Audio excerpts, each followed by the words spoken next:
What if the nobleman who promised you security rejected you for something you couldn't change? If you've ever been told you're too much, this story is for you. Stick around, because what happens when a mail-order bride is rejected for her size will warm your heart. The ship lurched against the weathered dock of Greystone Port, fog coiling around the masts like ghostly fingers. Beatrice Turner steadied herself against the railing, her generously curved frame casting a substantial shadow across the salt-worn planks. The journey from Devonshire had left her stomach uneasy, though whether from weeks at sea or the prospect of meeting her intended she couldn't say. At 25, with ample bosom and rounded hips that defied the fashionable willowy silhouette, Bea had grown accustomed to side glances and whispered comments. But she hadn't crossed an ocean for approval. She came for a fresh start, a chance at family, and perhaps, if God was merciful, to be cherished. The carefully folded letter tucked inside her bodice had promised all three. "First time in Greystone, mistress?" the harbour master called, his eyes widening slightly as she descended the gangplank, her trunk making the wood groan beneath their combined weight. "Yes," Bea replied with practiced composure, ignoring how his gaze skimmed her figure. "I've arrangements to meet Merchant Fairchild." The harbour master's expression shifted, something like pity crossing his weathered face. "Edmund Fairchild?" "The same." A sailor nearby snickered, nudging his companion. "Fairchild's got himself a hearty one this time." Heat crawled up Bea's neck, but she kept her chin level. 6 months of correspondence, practical discussions of household, management and merchant accounts had led to this moment. Edmund hadn't asked about her appearance. She hadn't volunteered it. It felt honest. It felt safe. Greystone Port was a trading town built of stone and ambition, with narrow streets climbing the hillside like crooked teeth. Merchants' shops displayed exotic wares from distant shores, while fishwives called their daily catch. The air tasted of salt, smoke, and possibility. 2 women with baskets paused their conversation as Bea passed, their eyes travelling from her face to her generous waistline and back again. "Poor Fairchild," one murmured, not quietly enough. "He'll need a larger chair at council meetings." Bea's fingers tightened around her reticule. She'd left behind 3 sisters, a failing millinery shop, and the whispers that followed any unmarried woman of her age. The ocean between her past and future had seemed like protection enough. Now, she wondered if she'd merely traded familiar judgment for foreign scrutiny. A boy of perhaps 12 approached, cap in hand. "Miss Turner, Master Fairchild sent me to bring you to his counting house." Bea nodded, grateful. "Thank you, lad." As they wound through streets slick with sea mist, Bea straightened her back, smoothed her travel-worn blue wool dress, and touched the letter through her bodice. She had survived the Atlantic crossing. She would weather this too. The boy stopped before a stone building with polished windows and a painted sign. "Just through there, miss." Bea took a steadying breath, the taste of salt and possibility replaced by something sharper: fear, hope, determination. Whatever awaited inside, she would face it standing tall, or rather, standing proud. For Beatrice Turner had never been tall, but she had always been more than enough. The counting house of Edmund Fairchild smelled of beeswax and prosperity. Morning light streamed through leaded windows, casting diamond patterns across polished oak floors and illuminating ledgers, bound in fine leather. A clerk with ink-stained fingers looked up as Bea entered, his quill pausing mid-stroke. "Miss Turner for Master Fairchild," she announced, smoothing her travel-worn skirts with damp palms. The clerk's eyes widened slightly. "One moment, mistress." He disappeared behind a carved door, returning moments later with a nod. "He will see you now." Bea stepped into the inner office, heart fluttering beneath her substantial bosom. 6 months of letters had painted Edmund Fairchild as practical, prosperous, and in need of a wife with a head for numbers and household management. The reality stood before her. A tall man of perhaps 35, with a precisely trimmed beard, and clothing that spoke of wealth without ostentation. "Miss Turner?" he asked, though his tone was already unsure. His gaze travelled from her face to her rounded figure and back again, something like dismay shadowing his features. "Master Fairchild," she replied with practiced calm, offering her gloved hand. "It's a pleasure to finally meet you." He took her hand briefly, releasing it as though it burned. "You didn't mention your proportions in your letters." She held his gaze. "No, I didn't. You're quite," he gestured vaguely, "substantial." "I am who I have always been," Bee said, her voice steady despite the heat crawling up her neck. "My size doesn't affect my abilities to manage a household or assist with accounts, as we discussed." Edmund paced to the window, fingers steepled against his lips. "Miss Turner, I conduct business with guild masters and nobility. I require a wife who presents a certain image." "An image," she echoed. "Yes. Someone who reflects my standing in the community." He turned, his expression set in lines of false regret. "I need a wife whose appearance won't be remarked upon." The clerk appeared at the doorway, papers in hand. "The shipping manifest for the Lisbon venture, sir." "Not now, Thomas," Edmund snapped.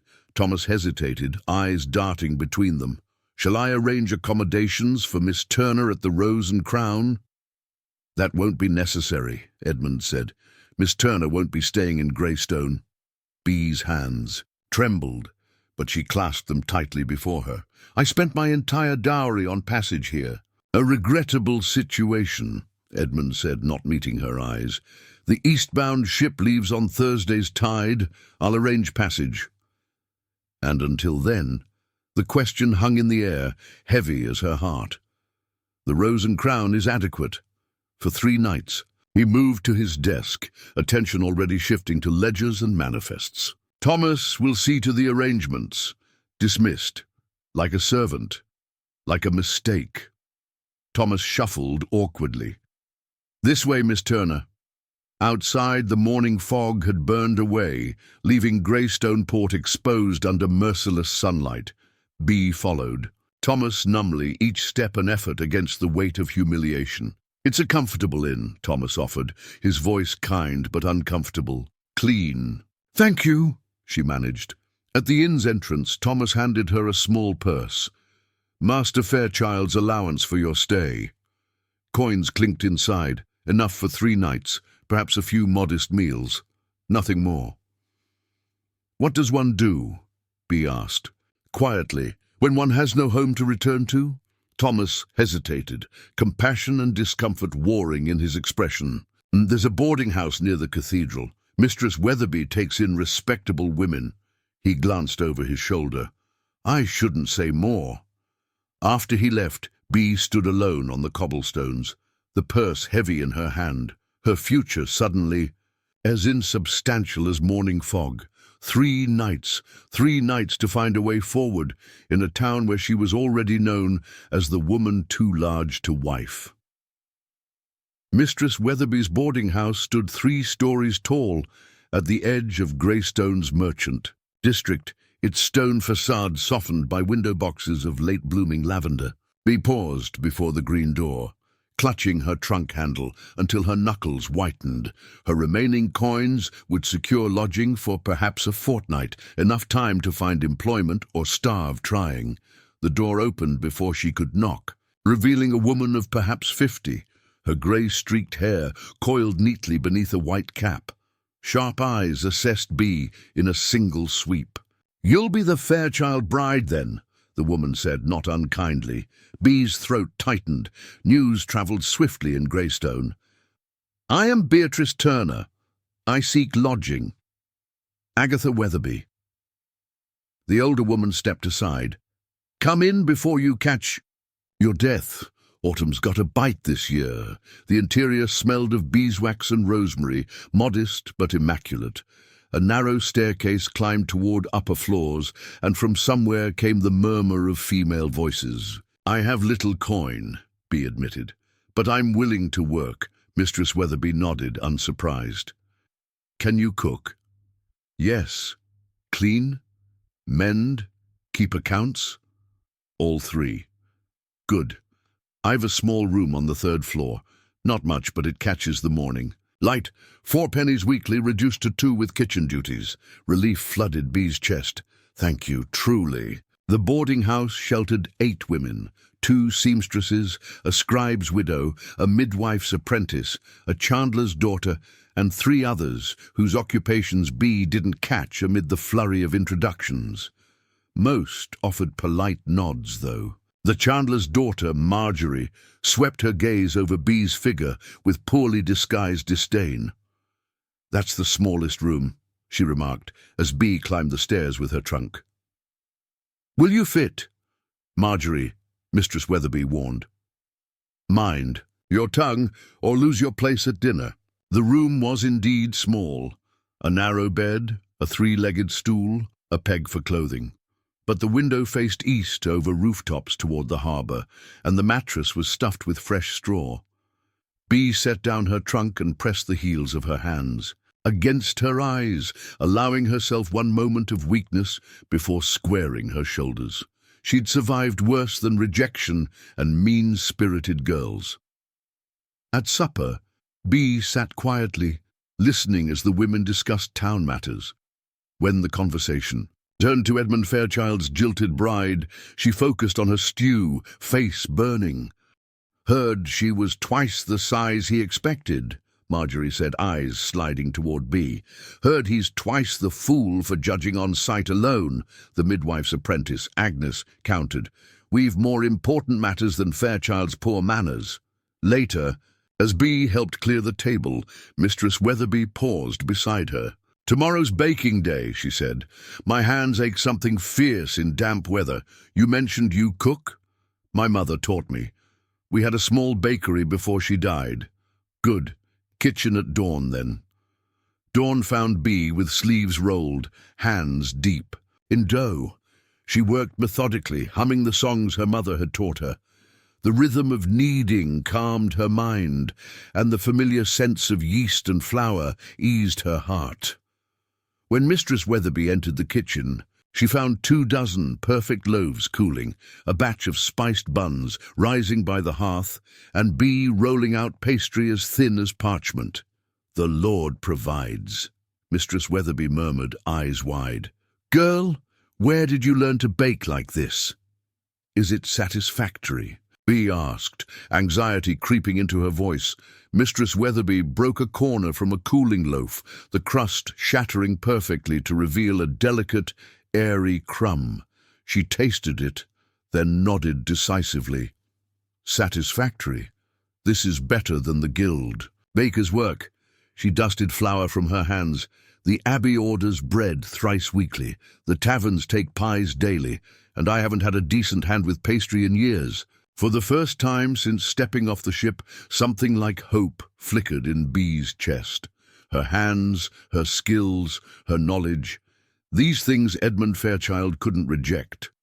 I believe, Mistress Weatherby said with the hint of a smile, we might have found your place in Greystone after all. Greystone's marketplace hummed with midday commerce, stalls arranged in concentric circles around the weathered stone fountain at the square's centre.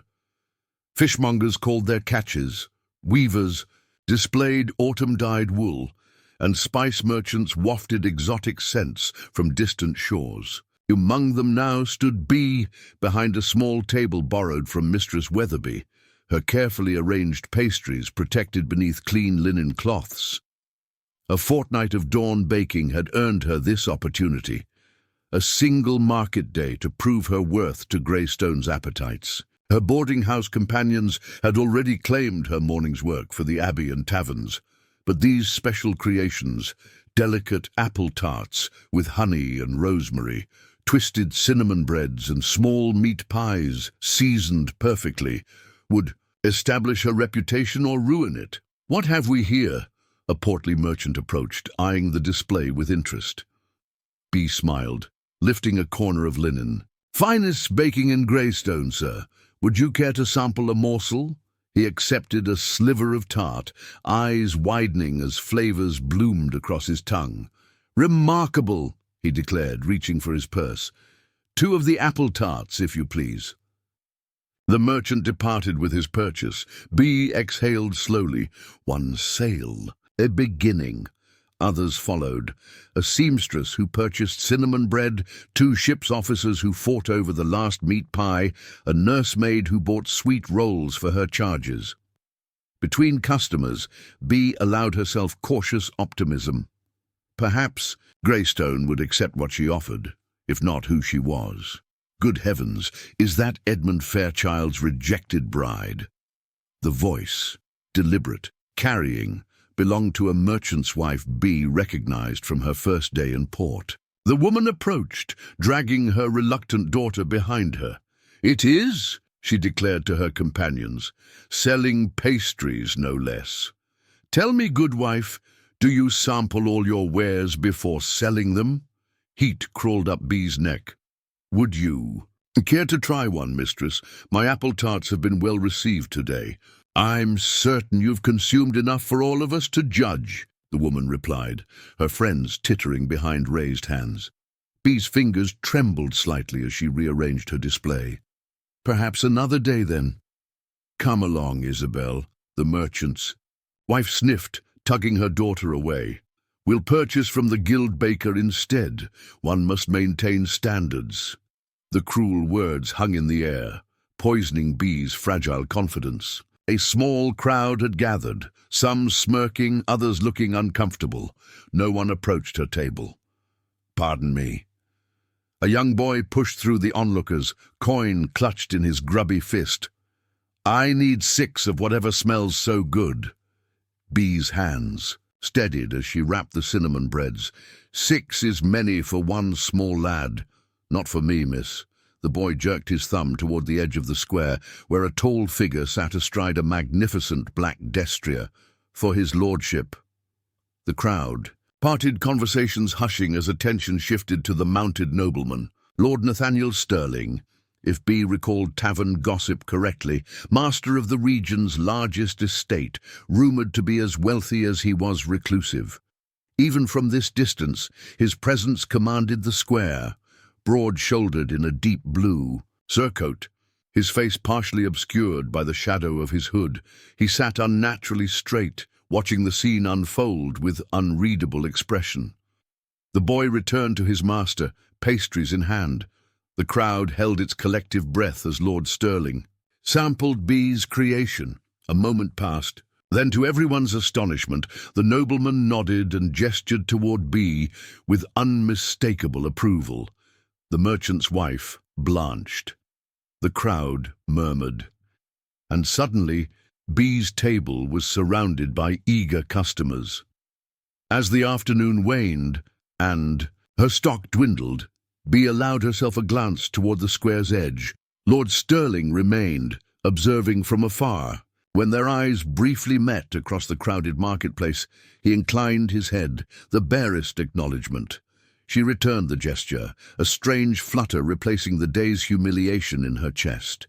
Not gratitude, precisely. Something more complicated. Recognition, perhaps. By sunset, B had sold every crumb and earned more in a day than she'd hoped for in a week. As she packed her empty baskets, she felt watched, not by the departing merchants or even the lingering gaze of Lord Sterling, who had long since ridden away. Something had changed in Greystone's perception of Beatrice Turner.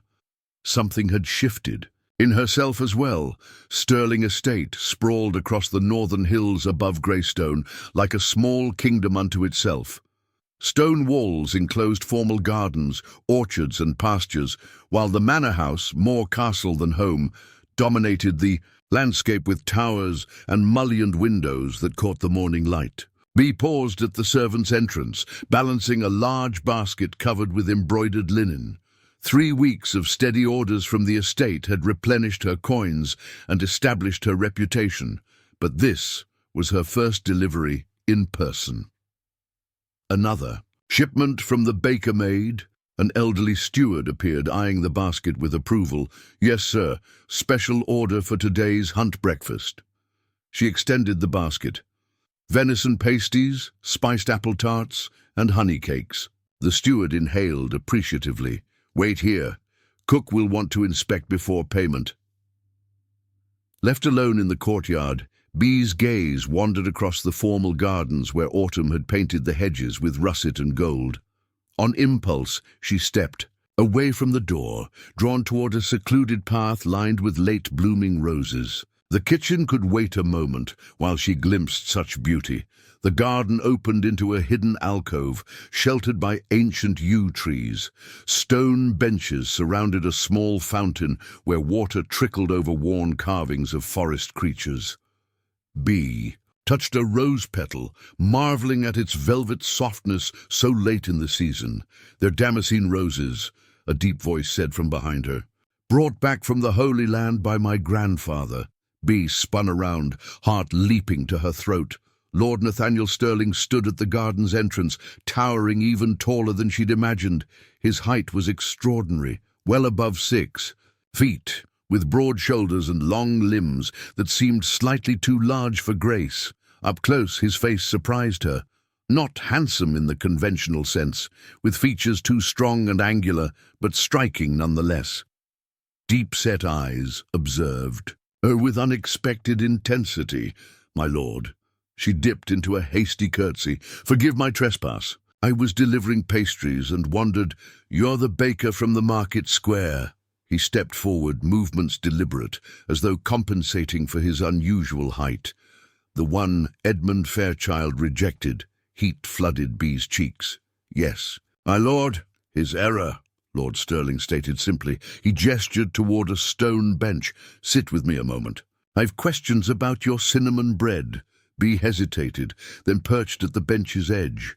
Lord Sterling lowered himself beside her with careful precision, his knees jutting awkwardly due to his height. "How do you achieve the texture?" he asked. Abruptly. "Most bakers' bread is dense as castle stone, but yours—" "My mother's technique," Bee explained, surprise loosening her tongue. "The dough must rise thrice, not twice." He nodded, eyes studying her with peculiar intensity. "You value precision. In baking, certainly. In most things, I suspect." His mouth quirked slightly. "We are alike in that." A grizzled man appeared at the garden's entrance, pruning shears in hand. He froze upon seeing them, then hastily bowed. "Beg pardon, my lord. I didn't realize—" "Continue your work, Hawkins," Lord Sterling said. "We're discussing baking techniques." The gardener's eyes widened fractionally as he glanced between them, but he nodded and withdrew. "You've caused quite a stir in Greystone," Lord Sterling observed once they were alone. "A newcomer who outbakes the guildmaster." "Not my intention," Bee said honestly. "I merely needed to survive." As she entered the kitchen, Bee found Lord Sterling himself inspecting preparations for the feast, his tall form incongruous among the bustling servants. When he saw her, something in his stern expression softened. "Mistress Turner," he acknowledged, "your breads are the talk of the household, and I, it seems, am the talk of the town," she replied before she could stop herself. His eyes sharpened. "Explain." "It's nothing, my lord. Untruths are never nothing." His voice remained level, but authority resonated in every syllable. "What rumors trouble you?" Bee looked around at the servants who had slowed their work to listen. The whispers wouldn't stop. If anything, they would grow louder after the Michaelmas feast brought nobility from across the region. "Perhaps we might speak privately, my lord," she suggested quietly. His expression unreadable. Lord Sterling nodded once. "My study, after the evening meal." As he strode away, the kitchen erupted into frantic activity, but beneath the clatter of pots and sizzle of fires, Bee heard the whispers continue, persistent as the tide. The Sterling Estate Library stood silent. As a cathedral, 3 stories of oak shelves rising toward a domed ceiling where constellations had been painted in gold leaf against midnight blue. Candlelight flickered across leather-bound volumes collected over generations, Arabic astronomical treatises, Greek philosophy, illuminated Bibles, and merchant ledgers documenting the family's rise to prominence. B stood just inside the massive doors, momentarily overwhelmed by the wealth of knowledge surrounding her. Lord Stirling stood by a leaded window, his tall figure silhouetted against the last crimson light of sunset. He had exchanged his daytime attire for simpler garments, a dark tunic and breeches that somehow made him appear even taller, more angular. When he turned, his expression remained unreadable. "Mistress Turner," he acknowledged, gesturing toward a pair of chairs positioned before the hearth. "Please, be seated." Bee perched on the edge of her chair, hands folded in her lap. "My lord, regarding the rumors, I'm aware of Fairchild's attempts to discredit you," he interrupted, his voice calm yet edged with something harder. "His trade proposals arrived with insinuations attached." "I feared as much." Bee studied the intricate pattern of the carpet beneath her feet. "My presence in your household creates complications. Do you imagine I care for town gossip?" He remained standing, too restless to sit. "If I concerned myself with wagging tongues, I'd never leave these walls." "You're a nobleman," she said quietly. "I'm a baker. The world notices such distinctions." "The world notices what it wishes to see." His movement was abrupt as he paced toward the fire. "Do you know why I first noticed you in the marketplace, Mistress Turner?" The question caught her unprepared. "My baking, I presumed." A sound escaped him, almost a laugh, but rougher. "No, it was your pride, your refusal to shrink beneath mockery, your insistence on standing tall in a world determined to diminish you." Bee looked up, meeting his intense gaze. "Experience teaches harsh lessons." "Indeed." He turned slightly, firelight catching the strong planes of his face. "I was sent to court at 16, the king's nephew, newly ennobled, requiring polish and connections. My unusual height was considered grotesque. Ladies tittered behind fans. Lords made sporting wagers about whether I might hit my head on doorways." Bee's chest tightened with unexpected recognition. "I'm sorry. I developed methods of compensation." His fingers flexed unconsciously. Precise movements, careful speech, maintaining distance. Eventually they found other amusements to mock. "And you returned here," she said softly. "To my books and lands, yes." His mouth curved in something not quite a smile. "Where I could stand my full height without apology." Understanding bloomed within her.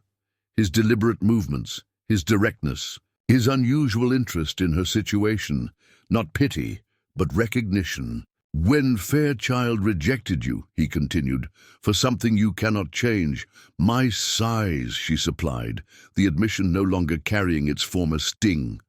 "Your form," he corrected gently. "I recognized a fellow exile from society's narrow chambers." The crackling fire filled the silence between them. Bee felt the weight of his revelation, a nobleman exposing vulnerability to a common baker. The distance between their stations seemed simultaneously vast and insignificant. "The Michaelmas feast approaches," she said finally. "Nobles from across the region will attend. The rumors will intensify." "Let them." His voice held calm certainty. "I've spent a lifetime being discussed. It hasn't diminished me yet." "And if your business interests suffer?" she pressed. "Edmund Fairchild threatened." "Fairchild overestimates his importance." Lord Stirling moved closer, his height allowing him to look down at her without condescension. "What matters is your comfort. If my patronage causes you distress—" "No," Bee interrupted, surprising herself with her vehemence. "I won't be chased away by gossip, not again." Something softened in his expression. "Good." In the candlelight, with shadows dancing across ancient volumes and gilt constellations gleaming overhead, Bee felt a curious shifting. as though the library itself were witnessing a realignment of possibilities between them. "I should return to the kitchen," she said, rising from her chair. "The bread for tomorrow—" "Stay," he said quietly, not a command from lord to servant, but a request between equals. "Tell me about your mother's bakery in Devonshire." And so she did. As candles burned low and night deepened beyond the windows, the distance between baker and nobleman dissolving into something neither had dared name, Michaelmas arrived with the crisp certainty of autumn fully claimed. Stirling Estate's grand hall blazed with torchlight, its vaulted ceiling lost in shadows above, while tapestries depicting ancestral hunts and battles adorned stone walls below. 4 long tables formed a square around an open centre where minstrels played, and servants navigated with practiced precision. The nobility of 3 counties filled the space with velvet, silk, and the particular confident laughter of those born to privilege. Bee observed from the doorway connecting to the kitchens, her best dress, deep blue wool with subtle embroidery at the collar, modest compared to the finery beyond. For a week she had prepared for this feast, specialty breads, intricate pastries, delicate marchpane creations that had the kitchen staff marveling. Now they were being served to the most influential gathering Greystone had seen in years. There, requesting the baker, Mistress Haywood appeared at her elbow, expression caught between annoyance and reluctant respect. "His lordship wishes to present you to his guests." "Me?" Bee's hand fluttered to her hair, simply but neatly arranged beneath a linen cap. "Don't act surprised," the cook sniffed. "He's been showcasing your work all evening like their crown." "Jewels!" Heart fluttering, Bee smoothed her skirts and stepped into the hall. Eyes turned, conversations paused, as she moved toward the high table where Lord Stirling stood, commanding attention without effort. In the torchlight, dressed in deep green velvet that accentuated his height, he appeared almost regal. "Ah, Mistress Turner," he acknowledged, his formal tone belied by the warmth in his eyes. "My guests wish to compliment the remarkable artistry of our feast." A silver-haired countess peered at Bee through jeweled spectacles. "You created those almond swans? Exquisite technique.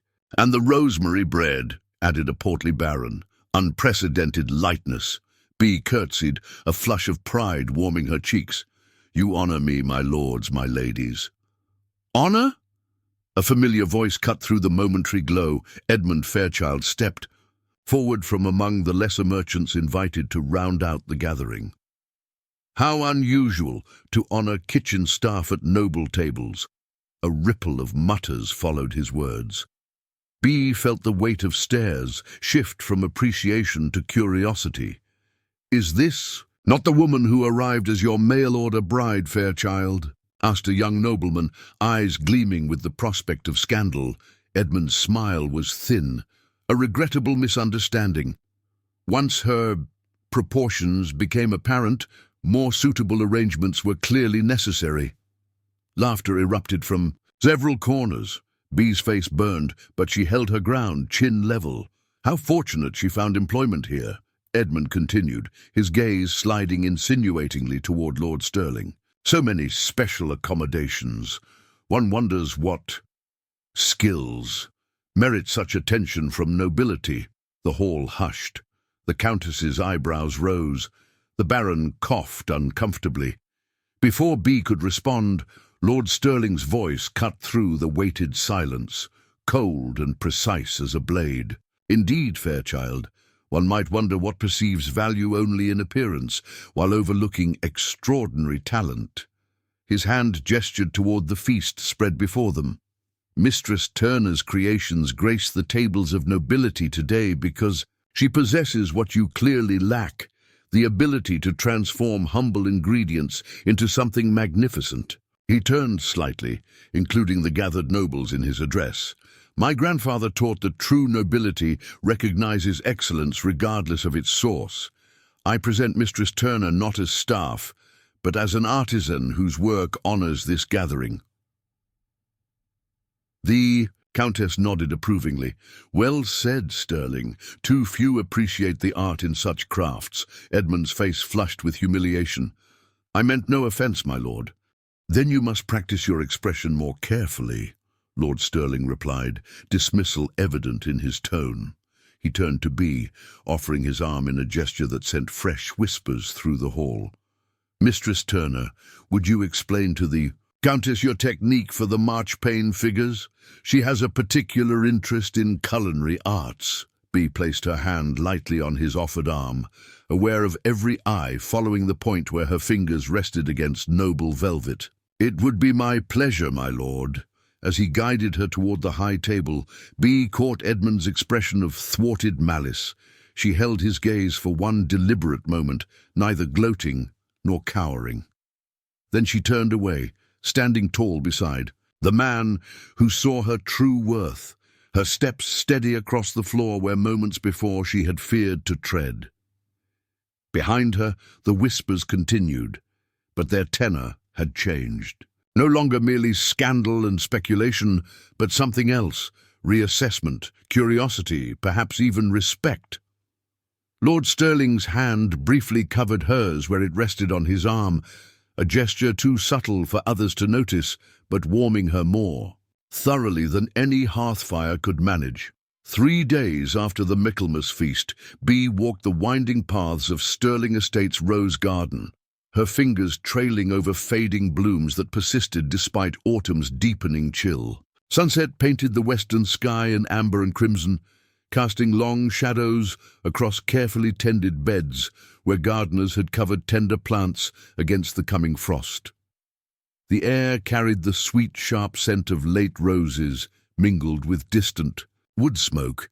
She hadn't intended to linger after delivering the day's special breads, but Lord Sterling's steward had informed her that his lordship requested her presence in the garden at sunset. Not a command, the old man had emphasized with unusual gentleness. An invitation. The Michaelmas feast had altered something between them, a public alignment that couldn't be undone. Gossip still flowed through Greystone like the tide, but its nature had changed. Edmund Fairchild's influence had waned when Lord Sterling's noble guests departed with praise for the remarkable baker who had earned such distinguished patronage. Some whispers remained, but they no longer carried the same sting. "You're admiring the last survivors." Lord Sterling's deep voice came from behind her, his approach deliberately audible to avoid startling her. "Hawkins says they're hardier than, and they appear." Bee turned, found him standing a respectful distance away, dressed simply in dark riding clothes rather than formal attire. Somehow he appeared more himself this way, less the nobleman, more the man. "Like many overlooked things," she replied. "Appearances deceive." He moved closer, his gaze steady on her face rather than the roses. "You've taught me that lesson well." Silence stretched between them, not uncomfortable but weighted with unspoken possibilities. A breeze stirred the garden, carrying the scent of roses more strongly between them. "I've received an invitation," Lord Sterling said finally.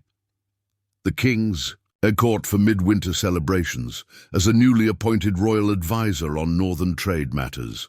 "A great honor," Bee said, ignoring the sudden hollowness in her chest. "You must be pleased," I declined. She looked up sharply. "My lord, Nathaniel," he corrected quietly, "at least here, between us." The intimate address hung in the air between them. Bee's hands trembled slightly as she clasped them before her. "Why would you refuse such an appointment?" "Court holds nothing I desire." His gaze remained unwavering. "And everything I've learned to fear." "Because of your height," she said softly, understanding. "Partly." He took a careful step closer. "But more because what I value cannot be found." And there, the setting sun burnished his features, revealing rare vulnerability in the eyes that had first recognized her worth. Bee felt her carefully maintained composure wavering. "What I need to say may overstep all boundaries," he continued, voice pitched low, as though sharing a dangerous secret. "If so, I ask your forgiveness in advance. Speak freely, she whispered. I've never known you to do otherwise. I find myself... He paused, the words seemingly difficult for a man accustomed to direct speech. I find myself unable to imagine this estate without your presence, your skill, your strength, your particular way of seeing beyond what others perceive. Bee's heart thundered against her ribs. My lord, Nathaniel... I know the differences in our stations, he continued. I understand the complications such feelings create, but I've spent a lifetime being judged for my form rather than my substance. I refuse to make that same error with you. A rose petal drifted from its bloom, landing silently between them on the gravel path. What are you asking? Bee's voice emerged, steadier than she felt. Nothing you don't wish to give. His hands, always so precise in their movements, opened in a gesture of vulnerability. Everything you're willing to share.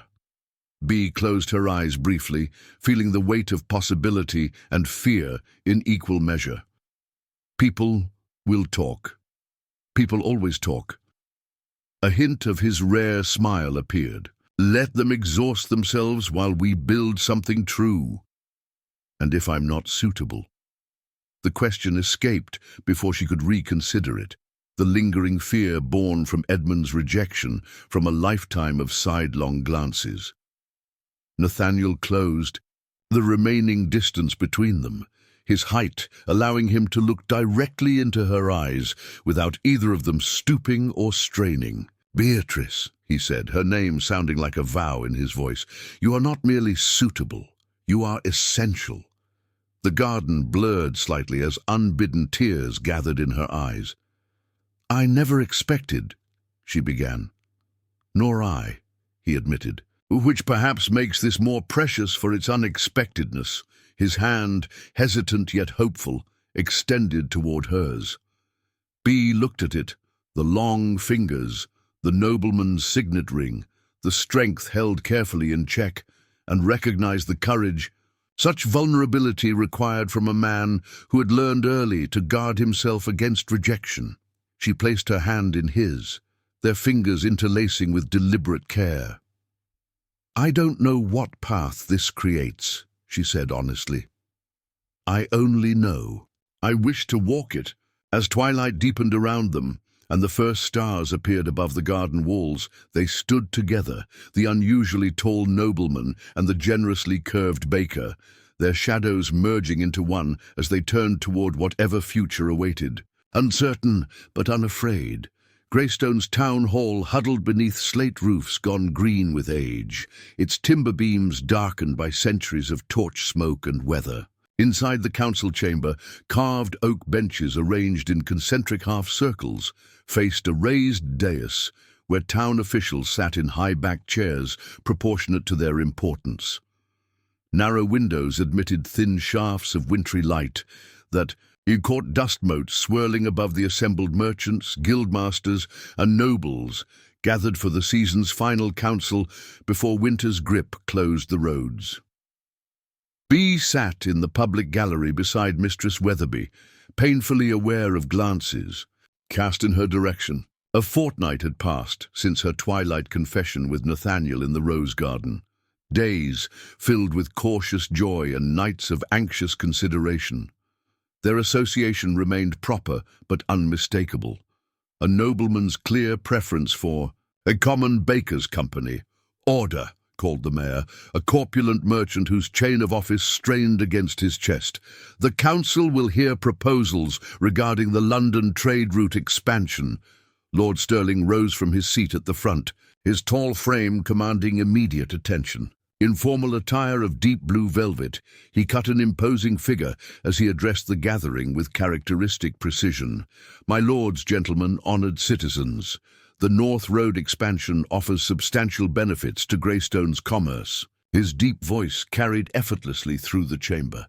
The Crown has pledged support contingent upon our unified petition. I've prepared documents outlining projected revenues for each guild and merchant house. Murmurs of approval followed as his steward distributed parchments among the council members. Bay felt a surge of pride watching Nathaniel command the room through competence rather than intimidation. "A moment, if the council permits." Edmund Fairchild stood immaculate as always in merchant finery. "While Lord Stirling's proposal appears sound, I question whether he remains sufficiently focused on Greystone's commercial interests." The mayor frowned. "Explain yourself, Master Fairchild." "Gladly." Edmund's smile held no warmth. "Recent diversions suggest our noble lord's attention may be divided. The London guilds value stability and conventional judgment in their trade partners." Lord Stirling's expression remained impassive, though B noticed his fingers tighten slightly on the documents he held. "Speak plainly or not at all," instructed the mayor. Edmund's gaze slid deliberately toward B. "I merely suggest that unusual personal associations raise questions about judgment. The London merchants may hesitate to partner with nobility whose appetites run toward common kitchen staff." Gasps and whispers erupted through the chamber. B's face burned, but she kept her chin level, back straight, refusing to shrink beneath the public scrutiny. "Furthermore," Edmund continued, his voice carrying above the murmurs, "I've received correspondence from the London Merchant Guild expressing concern about investing in a route championed by a lord who rejects court appointments in favor of provincial interests." Lord Stirling's face remained composed, but a dangerous stillness had settled over him. "Are you questioning my commitment to Greystone's prosperity, Fairchild?" "I question nothing," Edmund replied smoothly. "I merely report concerns from our potential partners." Curious, Lord Stirling's voice remained level. "The Guild Master's letter to me expressed enthusiastic support. Perhaps you've confused correspondence." Before Edmund could respond, B rose from her seat, heart hammering against her ribs. The chamber fell silent, all eyes turning toward her unexpected movement. "If I may address the council," she said, voice steadier than she felt. The mayor blinked, in surprise. "This is irregular." "Let her speak," Lord Stirling interrupted, his gaze meeting hers across the chamber with quiet confidence. B stepped forward, conscious of every eye upon her substantial form. "I am Beatrice Turner, baker to Stirling Estate and previously of Devonshire. Master Fairchild suggests Lord Stirling's association with me threatens Greystone's prosperity. I suggest Master Fairchild's judgment has proven questionable before." Edmund's face darkened. "This is outrageous. You rejected her for her size," Mistress Weatherby called from her seat, "after she crossed an ocean at your invitation. And now she supplies the Royal Lodge with pastries," added a guild member. "The Countess specifically requested her marchpane figures for the King's hunting party." Lord Stirling stepped down from the dais, moving to stand beside B rather than above her. The gesture spoke volumes to the watching crowd. "Master Fairchild," he addressed Edmund directly, "you mistake my priorities. I value substance over appearance, integrity over convention, and Greystone's prosperity over court politics. If London's merchants require me to value otherwise, they are not partners worthy of our town." He turned slightly, including the entire council in his address. "As for my personal associations, they remain precisely that, personal. But I will say this. Those who cannot recognize worth beyond conventional boundaries will find themselves increasingly irrelevant in the world we are building." The mayor cleared his throat awkwardly. "Perhaps we should vote on the trade proposal." As hands raised overwhelmingly in favor of Lord Stirling's plan, B stood tall beside him, neither claiming authority beyond her station nor diminishing herself to satisfy expectations. Edmund Fairchild's expression of thwarted malice told her this battle was won, but the war for acceptance remained unfinished. Outside, as winter's first snow began to dust the cobblestones, Nathaniel offered his arm with quiet dignity. "You showed remarkable courage today." "I learned from example," she replied, placing her hand on his sleeve as they walked toward the waiting carriage, leaving footprints in the snow that neither apologized for the space they occupied. Winter yielded reluctantly to spring, snowdrops pushing through frost-crusted earth around Stirling Estate as March winds gave way to April's tentative warmth. The formal gardens awakened with green promise, and in the kitchens, Bea worked alongside Mistress Haywood, preparing for an unprecedented event. A public feast in Greystone's town square, hosted by Lord Stirling to celebrate the completed North. "Road and new trade agreements? Never been done," the cook muttered, though her tone held grudging approval. "Nobility feeding townspeople like common kin." "Nathaniel believes prosperity should be shared," Bea replied simply, her use of his given name no longer drawing raised eyebrows below stares. The household had gradually accepted what they couldn't change, their master's evident preference for the baker whose talents had brought royal attention to Stirling Estate. The town square transformed under the direction of Stirling's steward. Tables, arranged in a great circle, banners displaying guild emblems alongside the Stirling coat of arms, musicians tuning instruments on a raised platform. Bea supervised the arrangement of her creations, special breads shaped like Greystone's landmarks, pastries adorned with crystallized spring blossoms, marchpane figures representing the town's trades and crafts. "Remarkable display," came a familiar voice behind her. Bea turned to find Edmund Fairchild, observing her work, his expression carefully neutral. Recent months had diminished his influence as Lord Stirling's trade route flourished, bringing unprecedented in commerce to Greystone. Though invited as a prominent merchant, his presence surprised her. "Master Fairchild," she acknowledged with composure that would have been impossible months before. "You found your place," he observed, something like reluctant respect in his tone. "Not the position I envisioned when requesting a bride, but evidently suitable nonetheless." "More than suitable," she replied evenly. "Essential, as it happens." Before he could respond, a murmur spread through the gathering crowd. Lord Stirling approached across the square, his tall figure unmistakable among the townspeople who parted respectfully before him. He wore formal attire befitting the occasion, yet moved with the confident ease of a man finally comfortable in his own skin. "Mistress Turner," he greeted her with public propriety, though his eyes conveyed far more. "Is all prepared to your satisfaction?" "Indeed, my lord." She gestured toward the laden tables. "We're ready to commence when you wish." Edmund executed a correct if stiff bow. "Lord Stirling, a most unusual celebration." "The future often appears unusual to those anchored firmly in the past," Nathaniel replied mildly. "Will you join us at the main table, Master Fairchild?